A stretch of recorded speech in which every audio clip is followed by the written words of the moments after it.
ताज्या बातम्यांसाठी पाहत रहा तीचा सागर न्यूज। नमस्कार, मी पुण्यावरून संगीता तिवारी।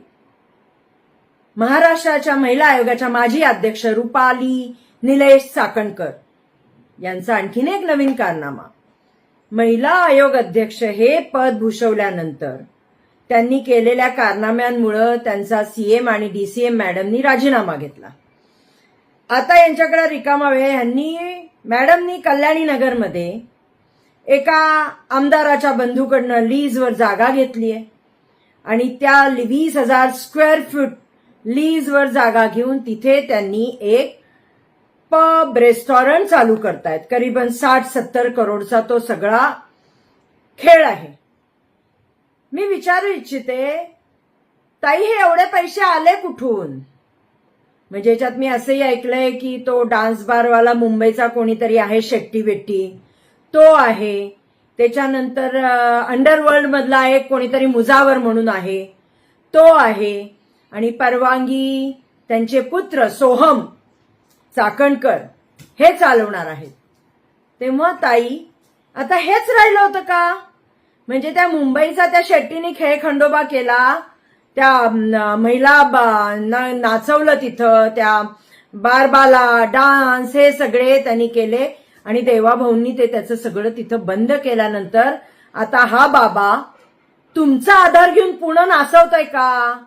पुण्यातली पिढी बिघडवताय का? म्हणजे पहिलं महिलांना त्रास, आता आमच्या मुलांना, आमच्या तरुण पिढीला।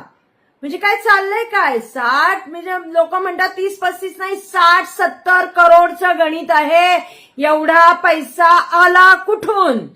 आणि तुमचे हे जर पार्टनर असतील आणि हे जर तुमच्या त्या रेस्टॉरंटला संरक्षण देत असतील तर कठीण आहे।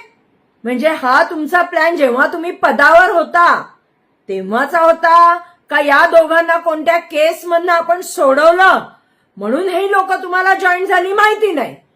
पण आता आम्ही ही माहितीच्या अतिघरात सगळी माहिती घेणार आणि ती डिक्लेअर करणार। आमच्यावर खोटे गुन्हे दाखल करताना आम्ही तुमची खरी माहिती महाराष्ट्राला देतो, आम्ही तुमची खरी माहिती पुण्याला देतो की ह्या बाईंनी पहिलं तर महिला आणि आता पुण्याची तरुण पिढी बिघडवायचा कार्यक्रम ठेवलेला आहे। पण लक्षात ठेवा, आम्ही गप्प बसणाऱ्या कार्यकर्त्या नाहीये, आम्ही भिणाऱ्या बायका नाही आहोत। तुमच्या कमबॅकसाठी तुम्हाला कोणी सांगितलं असेल ना हे सगळं करा, आम्ही कुणाच्या बाला घाबरत नाही। कारण का आमचा बा आहे ना, आमचा बा डॉक्टर बाबासाहेब आंबेडकर आहे। तेव्हा तुम्ही कितीही काही केलं आम्हाला काही फरक पडत नाही। पण तुमचा हा जो डान्स बार आहे, तुमचा हा जो पब रेस्टॉरंट आहे, त्याच्या समोर येऊन आम्ही सगळे आंदोलन करू। पण तुम्हाला पुण्याची पिढी नाचवू देणार नाही, पुण्याची पिढी बिघडवू देणार नाही। जय हिंद, जय महाराष्ट्र, सेव्ह पुणे। साठी पाहत रहा तीचा सागर न्यूज।